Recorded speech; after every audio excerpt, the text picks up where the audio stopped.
A paz do Senhor Jesus, seja mais uma vez bem-vindo ou bem-vinda ao canal do Estudo Bíblico José Carlos Maciel. Meu nome é José Carlos, para mim é um prazer ter você aqui inscrito no nosso canal.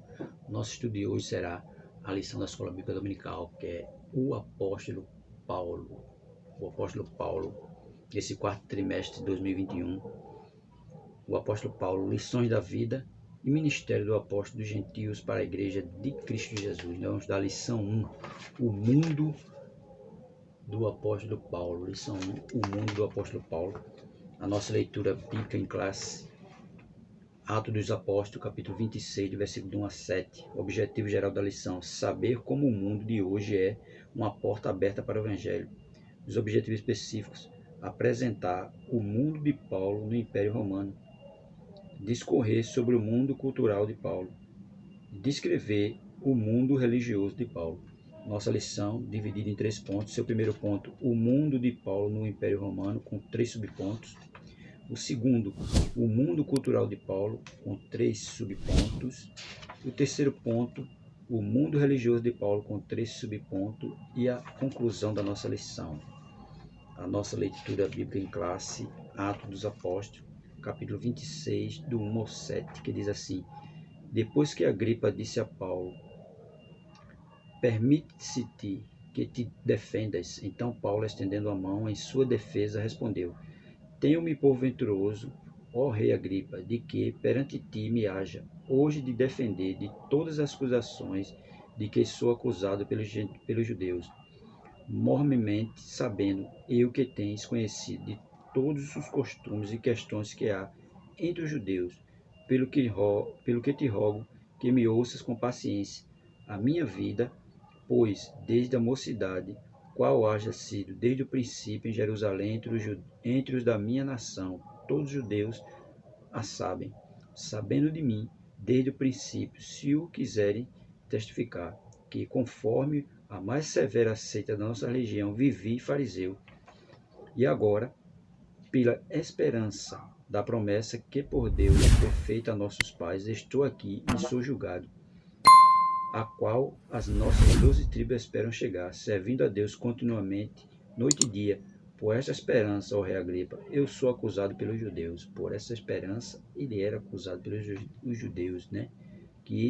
A qual nossas 12 tribos esperam, servindo a Deus continuamente.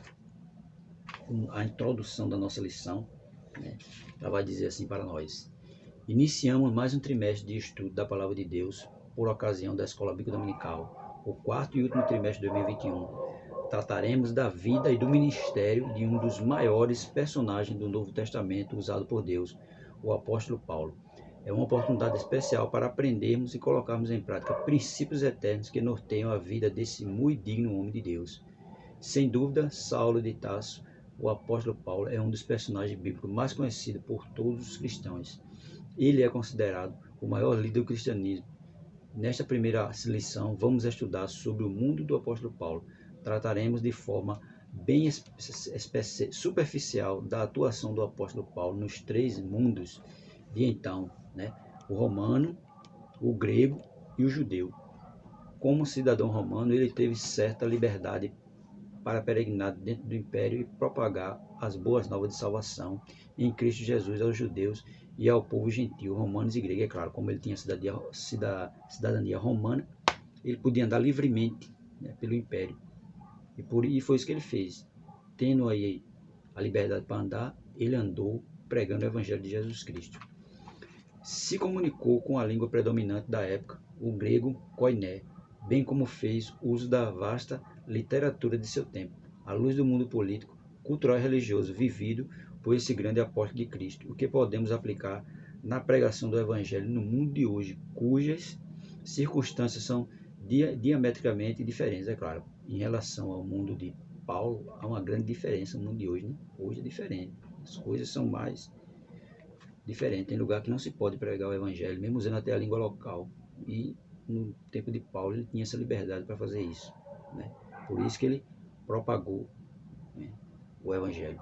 E o nosso primeiro ponto vai falar o mundo de Paulo no Império Romano, entendendo a origem de Paulo, no primeiro subponto, que vai dizer: Paulo, por nome romano Saulo, nasceu em Tarso, na Sicília. Atos capítulo 16, versículo 37, Atos 21 e 39 e Atos 22 e 25. Esta era uma cidade universitária que ficava próxima da costa nordeste do mar Mediterrâneo, segundo o próprio apóstolo. Tarso era uma cidade não pouco célebre na Sicília, Atos capítulo 21, versículo 39. Ao contrário, era um grande centro de cultura grega, embora tenha nascido um cidadão romano. Paulo era um judeu da dispensação, um israelita circuncidado da tribo de Benjamim e membro do zeloso do partido dos fariseus. Romanos capítulo 11, versículo 1, Filipenses capítulo 3, versículo 5 e Atos capítulo 23, versículo 5. Veja que ele era da tribo de Benjamim, né? E foi circuncidado, né? E era circuncidado, e membro do partido zeloso da lei, que era o partido dos fariseus. Desde seu nascimento até o seu aparecimento em Jerusalém como perseguidor dos cristãos, conforme os relatos do livro de Atos dos Apóstolos, há poucas informações sobre a vida do apóstolo Paulo. Sobre o seu nascimento, não temos data precisa, talvez tenha ocorrido no ano 5 a.C. Dessa forma, quando nosso Senhor foi crucificado, Paulo poderia ter entre 30 e 35 anos de idade. Paulo foi educado em Jerusalém sob o ensino do renomado doutor da lei Gamaliel, neto de Hilel. Paulo conhecia profundamente a cultura grega, ele também falava aramaico, era herdeiro da tradição do farisaísmo, estrito observador da lei e mais avançado no judaísmo do que os seus contemporâneos. Gálatas capítulo 1, versículo 14 e Filipenses capítulo 3, versículos 5 e 6. Dos da idade dele, ele era o mais que sabia mais, né? É o que se destacava mais, porque ele tinha o pleno conhecimento da lei de Moisés. Considerando todos esses aspectos, pode-se afirmar que sua família desfrutava de posição proeminente na sociedade. O apóstolo Paulo possuía cidadania romana. Sobre isso ele próprio afirmou ser cidadão romano de nascimento. Atos capítulo 22, versículo 28. Provavelmente essa declaração indica que sua cidadania foi herdada de seu pai. Estima-se que naquele tempo, pelo menos 2/3 da população do Império Romano não possuíam cidadania romana. Não se sabe ao certo como o pai do apóstolo conseguiu tal cidadania. Algumas pessoas importantes e abastadas conseguiam comprar a cidadania. Uns compravam, né, e outros conseguiam por fazer algum serviço especial para o Império Romano, como vai dizer aqui a nossa lição. Outros conseguiam tal cidadania ao prestar algum trabalho relevante ao governo romano. A cidadania romana concedia alguns privilégios, dentre eles a garantia do julgamento perante César, se exigido nos casos de acusação. Quando a pessoa é acusada por alguma coisa, ele exigia ser julgado por César. Imunidade legal dos açoites antes da condenação, antes de ser condenado, ele não levava nenhum açoite. Após a condenação, ele poderia ser açoitado, mas antes não levava. Não poderia ser submetido à crucificação, a pior forma de pena de morte da época. Não poderia também ser crucificado porque era cidadão romano. Veja, essas três coisas ele tinha, né?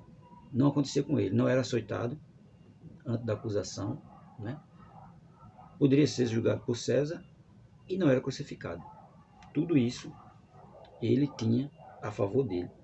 Aí vai dizer o nosso segundo subponto, a geografia do mundo de Paulo. À época de Paulo, o mundo estava sob o domínio do Império Romano, que se estendia do rio Reno para o Egito, chegava à Grã-Bretanha e à Ásia Menor. Desta forma, estabelecia uma conexão com a Europa, a Ásia e a África. Assim era considerada a maior civilização da história ocidental. Durou 5 séculos. Começou em 27 a.C. e terminou em 476 d.C. e foi até 111 d.C. Ao menos 6 milhões de quilômetros quadrados estavam sob o domínio do Império Romano. Segundo os historiadores, sob o domínio deste poderoso império estavam 6 milhões de habitantes. Roma, nessa fase, segundo historiadores, foi habitada por 1 milhão de habitantes. Só em Roma tinha 1 milhão de habitantes. Na cidade de Roma era 1 milhão de pessoas. E o império todo correspondia a 6 milhões de pessoas.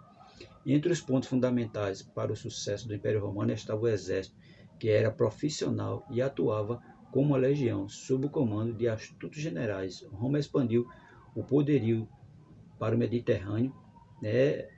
O exército era um exército grande, né? E trabalhava como legiões. Conforme historiadores, os imperadores romanos contemporâneos de Paulo, desde seu nascimento até a sua morte foram Tibério, Calígula, Cláudio e Nero, o seu carrasco, né, que Paulo foi decapitado na época que Nero era imperador. Devido à grande extensão geográfica do império e à permissão para que os povos dominados praticassem a sua própria religião e devido à chamada Pax Romana ou Paz Romana, né, a geografia e os meios de transporte urbanos do campo contribuíram para a propagação do evangelho, porque mesmo os povos sendo dominados por Roma, Roma não impedia ele de praticar suas religiões, contanto que não afetasse, né, a religião de Roma. Eles podiam praticar sua religião normalmente. Aí contribuíram para a propagação do evangelho. Segundo o informe da história, a malha viária abrangia em torno de 300 mil quilômetros, sendo 90 mil quilômetros apresentavam condições excelentes para viajar. As estradas do Império, bem como as vias marítimas, foram de grande importância para a expansão da fé cristã, é claro, porque tanto as estradas eram boas e davam condições ao povo viajar, como as condições marítimas também eram boas, e por isso o Evangelho foi se propagando. Deus permitiu todas estas possibilidades para que os seguidores de Cristo difundissem o Santo Evangelho por todo o Império. Na verdade, os maiores inimigos do apóstolo Paulo não foram os dominadores e governantes romanos, mas os próprios judeus. Veja, os maiores perseguidores, os que mais causaram problema a Paulo, não foram os governantes, os dominantes e o governante romano, e sim os judeus. Foram eles que mais deram problema a Paulo. Estes foram os mais danosos inimigos e perseguidores do apóstolo Paulo desde a sua conversão. A partir do momento que Paulo se converteu, quem veio a perseguir a Paulo foi quem? Os judeus, não Roma. Os judeus eram que mais perseguia ele. Portanto, a geografia do mundo paulino teve papel especial para a implantação das primeiras igrejas, né? Por isso devemos pensar nas oportunidades que Deus nos dá para a eficiência da evangelização urbana e do campo. É claro que o mundo de hoje é totalmente diferente daquele. Vivemos num mundo globalizado e de uma dinâmica inteligente e célebre, é claro. O mundo de Paulo não tinha internet, não tinha aviões, não tinha grandes navios, né? Ele andava muito, porque o transporte muitas vezes ou era a cavalo ou era a pé, hoje em dia tem carro, tudo isso tem, e principalmente a internet, né? Que para a pessoa falar com o outro é só 1 minuto. E tudo isso para ele era dificultoso, mesmo assim não deixou de pregar o evangelho. Isso no mundo de Paulo era inimaginável, né? Aí, por isso que diz, de uma dinâmica inteligente e séria. Para se falar com alguém do outro lado do planeta, não se demora mais de 1 minuto, tá vendo? Não se demora mais de 1 minuto e muitas vezes é ao vivo. Isto no mundo de Paulo era inimaginável. Os recursos que temos para evangelizar para o mundo inteiro está na palma da nossa mão, é claro, está na palma da nossa mão, é só com o celular e ele se comunica com quem ele quer e aonde quer. Só basta ter uma internet boa, né? E Paulo não tinha isso para que ele pudesse propagar o evangelho, mas hoje nós temos. É difícil não acreditar que o evangelho não está no mundo inteiro, a não ser naqueles lugares onde não há ainda meio de comunicação rápida e inteligente, como a internet. É claro, tem lugar que a internet ainda não chegou com tanta rapidez e com tanta evolução. Tem lugar que ainda está sendo restrito a entrada do evangelho, mas com o tempo, né, ele provavelmente vai chegar a esse lugar. Ficamos impressionados quando soubemos que no ano de 2019 existia mais de 1 milhão de crentes no Irã. E veja, o Irã é um país difícil, um país que tem guerra, que tem tudo, e tudo é restrito. O evangelho lá também é restrito, não se pode falar de Jesus, mas mesmo assim já tinha 1 milhão de crentes em 2019, né? E de mais 6 milhões de crentes na China. Veja, na China também, que é outro país comunista, ainda tem 6 milhões de crentes lá. E isto é um efeito extraordinário, pois neste país o cristianismo é perseguido com muita fúria. Irã, China e outros países, o evangelho é perseguido com muita fúria, mas mesmo assim tem crente. Os crentes estão lá fazendo a obra de Deus, né? Mesmo perseguidos, mesmo com fúria, mas estão lá propagando o evangelho. Deus seja louvado. Oremos pela igreja na China e no Irã. É claro, devemos orar por essas igrejas, para que o evangelho se expanda mais ainda. Terceiro ponto vai falar Paulo, chamado para evangelizar os gentios. A conversão de Paulo e seu chamado para evangelizar os gentios foram os fatos mais marcantes na história da igreja, depois do Pentecostes. Lucas ficou tão impressionado com a importância da conversão de Paulo, que a relata 3 vezes em Atos capítulo 9, Atos capítulo 22 e Atos capítulo 26. O primeiro aspecto da mudança na vida do apóstolo Paulo pode ser percebido quando imediatamente ele respondeu à voz de Cristo: Senhor, o que queres que eu faça? Atos capítulo 9, verso 6. Essa pergunta marcou o começo de seu novo relacionamento com Cristo.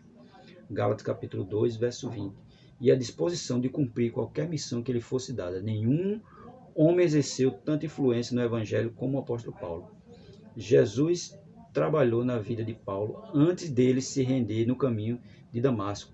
Vários fatos ocorreram para que ele exercesse a verdade. Paulo era como um touro bravo que recalcitrava contra os aguilhões, Atos 26, 14. Ele teve que ser derrubado como se fosse um touro bravo. De acordo com a própria narrativa de Paulo, Jesus lhe disse: dura coisa é recalcitrar contra os aguilhões, Atos dos Apóstolos, capítulo 26, verso 14. Jesus comparou Paulo a um touro jovem, forte e obstinado. Antes de se render no caminho de Damasco, Jesus estava na sua consciência quando ele viu Estevão sendo apedrejado e pediu ao Senhor para perdoar os seus algozes. Né? Veja, Estevão foi ali apedrejado, mas estava ali pedindo para que Jesus perdoasse cada um deles. E quem estava lá? Paulo. Paulo estava ali, vendo tudo. E a Bíblia deixa claro que até as vestes de Estevão deram a ele. A oração de Estevão latejava na alma de Paulo. Também Jesus espetava a consciência de Paulo quando ele prendia os cristãos e dava seu voto para matá-los, e eles morriam cantando. Veja, e ele também estava ali espetando Paulo e Jesus, porque ele mandava prender os cristãos e matava, e os cristãos morriam cantando, estavam alegres porque estavam sofrendo por amor de Cristo. Mas como esse touro selvagem não amansou com as espetadas, Jesus apareceu a ele e o derrubou ao chão e o subjugou totalmente no caminho de Damasco. Paulo precisou ser jogado ao chão e ficar cego para se converter. Na época de Daniel, Nabucodonosor precisou ir para o campo comer capim com os animais para se dobrar e reconhecer que só o Senhor é Deus. Enfim, o touro bravo foi rendido e os seus olhos espirituais foram abertos e a sua consciência foi despertada para reconhecer que Jesus é o Senhor. A sua pergunta, Senhor, o que queres que eu faça? Atos 9, 6. Logo foi respondida. Ele seria chamado para levar as boas novas do Evangelho aos gentios. Atos 9, 15. Boas novas estas que chegaram até nós. O próprio Senhor Jesus disse que Paulo fora escolhido para levar a sua palavra aos gentios. Este é para mim o vaso escolhido, para levar o meu nome diante dos gentios. Atos 9, 15. Um ministério que lhe traria muito sofrimento por amor ao nome de Jesus. E eu lhe mostrarei quanto deve padecer pelo meu nome. Atos 9,16. Veja que Jesus já tinha avisado a ele o quanto ele ia padecer pelo Evangelho. Ele não foi desavisado, ele não foi obrigado, não. Ele foi de livre e espontânea vontade, porque Jesus já tinha avisado a ele que ele ia padecer pelo Evangelho de Cristo. Ele ia padecer pelo Evangelho. Agora, o perseguidor seria perseguido. E o livro de Atos mostra que ele foi severamente perseguido, foi perseguido em Damasco, rejeitado em Jerusalém, apedrejado em Listra, preso e açoitado em Filipos, escorraçado de Tessalônica e Bereia, chamado de tagarela em Atenas e de impostor em Corinto. Foi preso em Jerusalém e acusado em Cesareia. Foi levado preso a Roma e mais tarde foi decapitado pela guilhotina do imperador Nero. Veja, tudo isso ele passou. Apedrejado, escorraçado, chamado de tagarela, decapitado, tudo isso Jesus já tinha avisado que ele ia passar por isso, por amor do Evangelho de Jesus. Ele já sabia de tudo, ele não foi desavisado, Jesus já tinha avisado a ele que ele ia passar por isso. Por isso que no final da vida ele estava alegre, porque tinha feito aquilo que Jesus mandou ele fazer e que tinha avisado que tudo ele ia passar por isso. Por isso que ele vai dizer lá em 2 Timóteo capítulo 4, verso 7, que combateu o bom combate, guardou a carreira e guardou a fé. Acabou a carreira e guardou a fé, porque Jesus já tinha avisado a ele tudo que ele ia passar, tudo que ele ia sofrer, mas ele fez isso tudo com amor, com alegria, porque quando ele teve um verdadeiro encontro, ele mudou, e mudou para melhor. Segundo ponto vai falar o mundo cultural de Paulo. A língua mundial daqueles dias era o grego.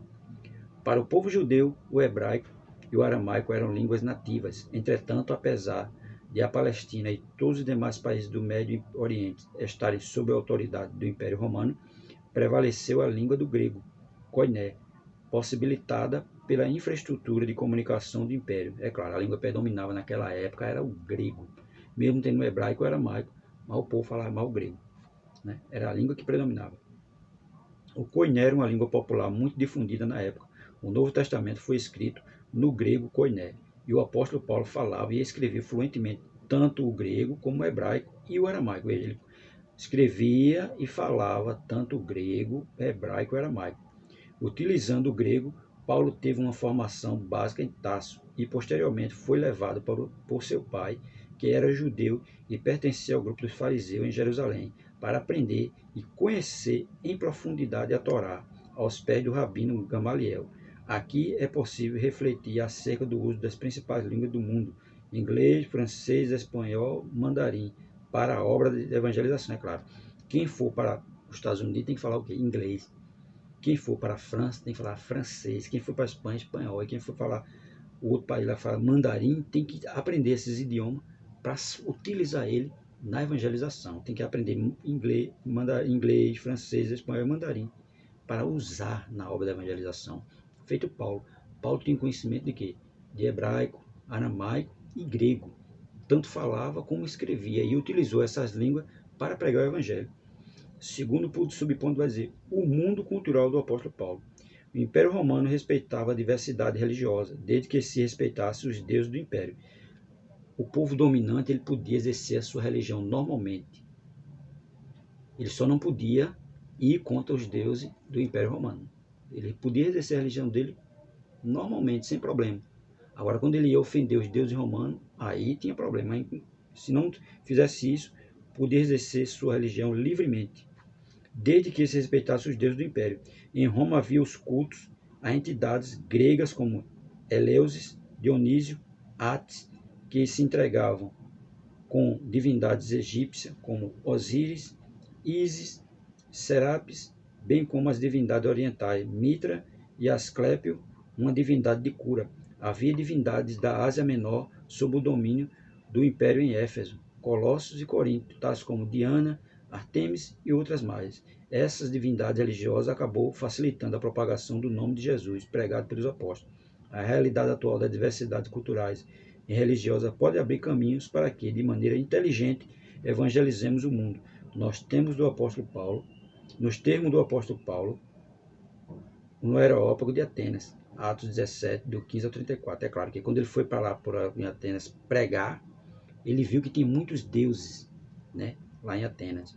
E ele disse o quê? Quando eu passei, vi lá um trono ao Deus desconhecido. E esse Deus que eu prego, lá como tinha tantos deuses, a porta foi aberta para ele pregar e falar do Deus desconhecido, porque ele usou a inteligência.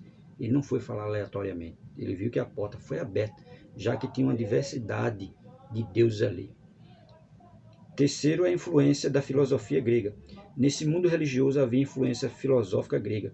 Essencialmente, o Império Romano era politeísta, e Paulo referiu-se a isso em 1 Coríntios, capítulo 8, verso 5.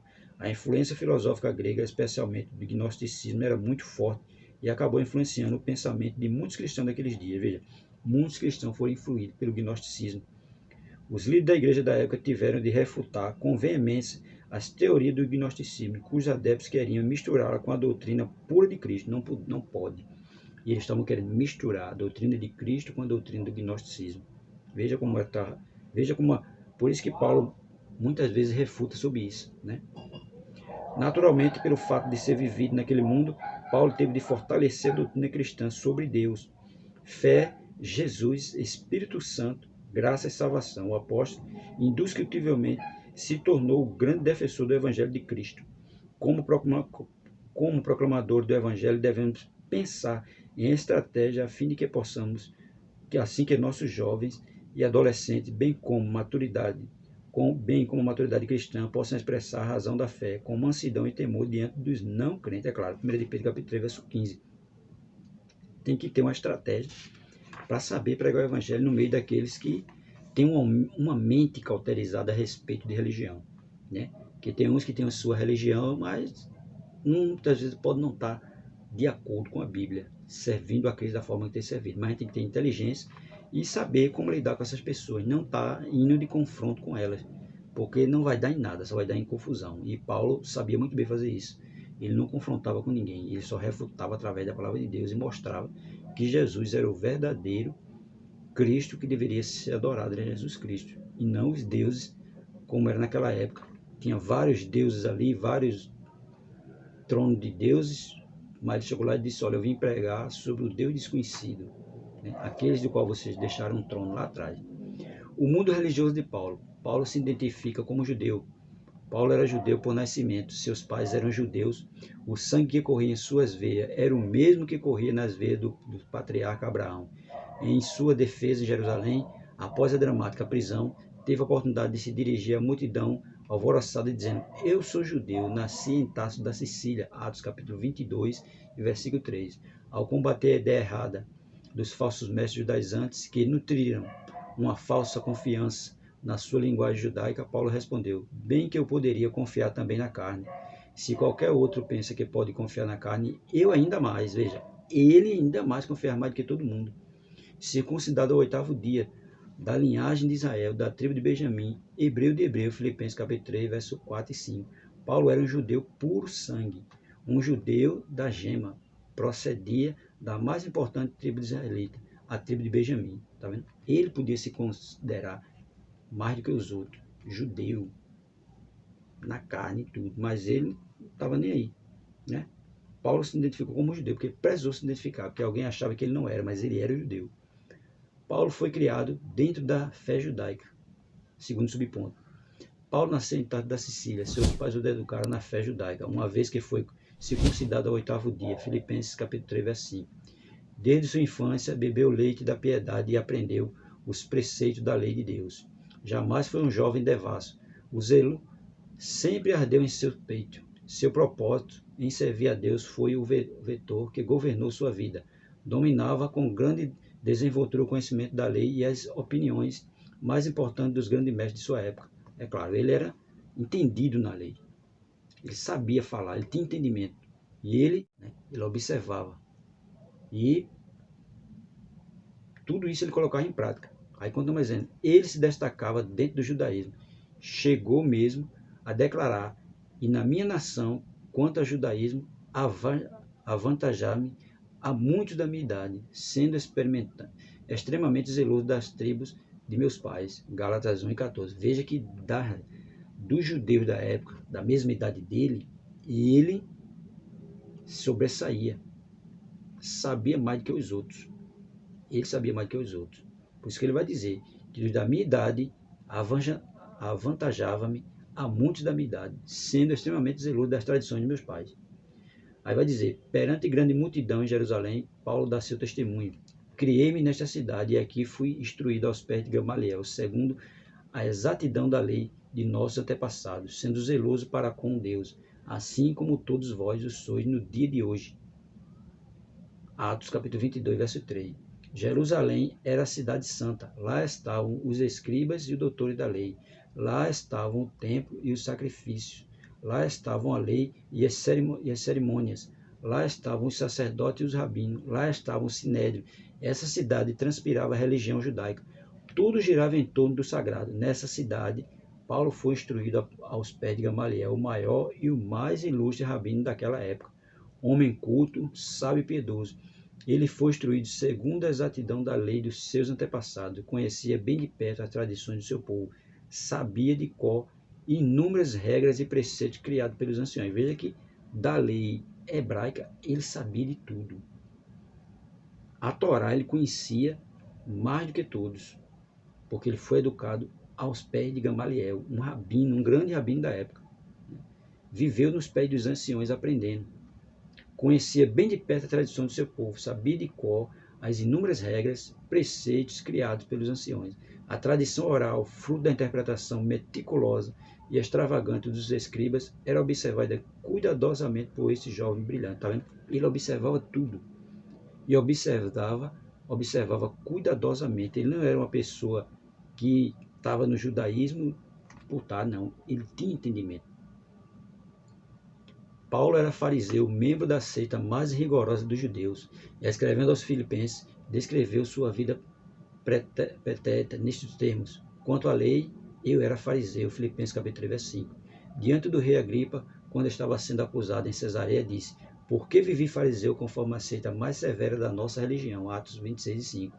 Como fariseu, Paulo era zeloso da lei. Como fariseu, era extremamente zeloso das tradições de seus pais. Veja, ele era zeloso da lei e era zeloso das tradições do pai dele. Como fariseu, frequentava assiduamente a sinagoga. Como fariseu, dava o dízimo criteriosamente e jejuava regularmente. Ele chegou a afirmar que quanto à justiça que há na lei era irrepreensível. Ele seguia a lei ao pé da letra. Filipenses capítulo 3, verso 6. Os fariseus eram separados. Eles compunham um grupo religioso mais ortodoxo de Israel. Os fariseus estavam de lado oposto aos saduceus, grupo religioso que negava a ressurreição e a existência de anjos. Veja, eles eram contra os saduceus, outra seita que tinha. Paulo era membro do Sinédrio judaico, que era governado principalmente pelos sacerdotes da seita dos saduceus. O Sinédrio era um concílio maior dos judeus, composto de 70 homens maduros, cuja função principal era legislar e julgar a vida religiosa e moral do povo judeu. Paulo era o maior embaixador do Sinédrio judaico no sentido de promover a fé de seus pais. Veja que ele era embaixador do Sinédrio. Ser membro do Sinédrio era ser considerado um dos principais judeus. Evangelho de João, capítulo 3, verso 1. Este posto de honra dava a Paulo projeção e grande destaque na sociedade. Era um homem respeitado pelo seu conhecimento, pela sua religiosidade e pelo zelo com que se devotava à causa do seu povo. Veja, ele tinha uma posição de destaque no judaísmo. Ele não era qualquer um. Ele não era qualquer um. É por isso que Jesus, escolheu ele para ser embaixador do Evangelho, porque ele tinha conhecimento. Ele sabia falar. Falava 3 idiomas, era um homem letrado, tinha entendimento. Por isso que Jesus usou ele. Tudo o que ele aprendeu, Jesus usou para a propagação do Evangelho. O mundo, palco da mensagem de Paulo ao povo gentílico. Paulo tornou-se o maior embaixador de Cristo e o maior pregador do Evangelho. Atos capítulo 9, versículo 20 ao 22. Deus mesmo escolheu Paulo para levar o Evangelho aos gentios e reis, bem como perante os filhos de Israel. Atos capítulo 9, verso 15. Ele pregou na sinagoga de Damasco, afirmando que Jesus é o Filho de Deus, Atos capítulo 9, verso 20, e mais tarde demonstrando que Jesus é o Cristo, Atos capítulo 9, verso 22. Paulo pregou a tempo e fora de tempo, pregou em prisão e em liberdade, pregou com saúde o doente, pregou nos lares, nas sinagogas, no templo, nas ruas, nas praças, nas praias, em navio, nos salões do governo, nas escolas, pregou em consenso de urgência, com lágrimas e no poder do Espírito Santo. Aonde Paulo chegava, os corações eram impactados com o Evangelho. Ele pregava usando não apenas palavras de sabedoria, mas com demonstração do Espírito Santo e de poder. 1 Coríntios capítulo 2, verso 4, Tito 1 e 5. Veja que ele não pregava só com palavras, ele pregava no poder do Espírito Santo. Paulo foi o maior evangelista, missionário, pastor, pregador, teólogo e implantador de igreja da história do cristianismo. Ele iniciou a igreja na região da Galácia, na Europa e na Ásia. Não apenas fundou a igreja, mas as pastoreou com intenso zelo, profundo amor e grande senso de responsabilidade. Pesava sobre ele a preocupação com todas as igrejas, 2 Coríntios capítulo 11, verso 28. Ele pregou em Israel, na Ásia e na Europa. Por ter os judeus rejeitado o evangelho, o mundo de gentil foi o palco que o Espírito Santo montou para que Paulo pregasse o nome de Jesus e estabelecesse novas igrejas por onde passasse. É claro, porque Jesus veio para o que é seu, mas os seus os rejeitaram. E Paulo, guiado pelo Espírito Santo e por Deus, foi pregar aos gentios, quer dizer, os não-judeus. Nosso Senhor continua a sua chama para pessoas, continua a chamar pessoas para o ministério missionário. Elas precisam estar sensíveis à voz do Espírito Santo, ali chamar, é claro, porque quem chama é o Espírito Santo, quem separa é o Espírito Santo. Ninguém vai ser missionário, não, hoje eu vou ser missionário, eu vou fazer não é assim. Tem que ter um direcionamento de Deus. Deus é quem chama e Deus é quem separa. Ninguém vai ser missionário porque quer ser missionário. Tem que ter uma chamada de Deus, não é assim, de uma hora para outra que você vai ser missionário, não. E é o que aconteceu com Paulo. Paulo teve uma chamada de Deus, foi separado por Deus para fazer essa obra. Ele foi um chamado de Deus ali. Ele era perseguidor do Evangelho e passou a ser perseguido por conta do Evangelho. Ele perseguiu os cristãos e depois passaram a perseguir ele também, porque estava pregando Jesus Cristo, falando só de Jesus. Para concluir, a lição vai dizer: a cultura geral que Paulo adquiriu ao longo da vida tornou capaz de enfrentar os oponentes do Evangelho com ousadia e ciência. Diante de reis, governadores, tribunos e autoridade religiosa, o apóstolo era excelente orador e árbitro no conhecimento de várias ciências. Paulo tinha uma personalidade forte e dinâmica, orientada por convicções profundas e perseguia seus objetivos com desvelo e grande envolvimento emocional. O mundo do apóstolo foi o que Deus lhe abriu para que comunicasse o Evangelho de Cristo. Tá vendo? O mundo do apóstolo foi o que Deus abriu para que comunicasse o Evangelho de Cristo. E ele comunicou. Não deixou de falar de Jesus, onde ele estava, mesmo preso, mesmo isolado, mesmo sozinho, mas quando alguém chegava perto dele, ele falava de Jesus. Ele ficou preso numa casa por 2 anos, mas lá o pessoal sempre estava indo visitar ele e ele falando de Jesus. A guarda pretoriana estava lá, presa com ele, Jesus. Estava na masmorra, Jesus. Onde ele estava, ele falava de Jesus. Ele não cessava de falar de Jesus. E falava com força, com veemência e com confiança e com ousadia do Espírito Santo. Que nós possamos ter essa mesma ousadia de falar de Jesus com ousadia direcionada pelo Espírito Santo de Deus.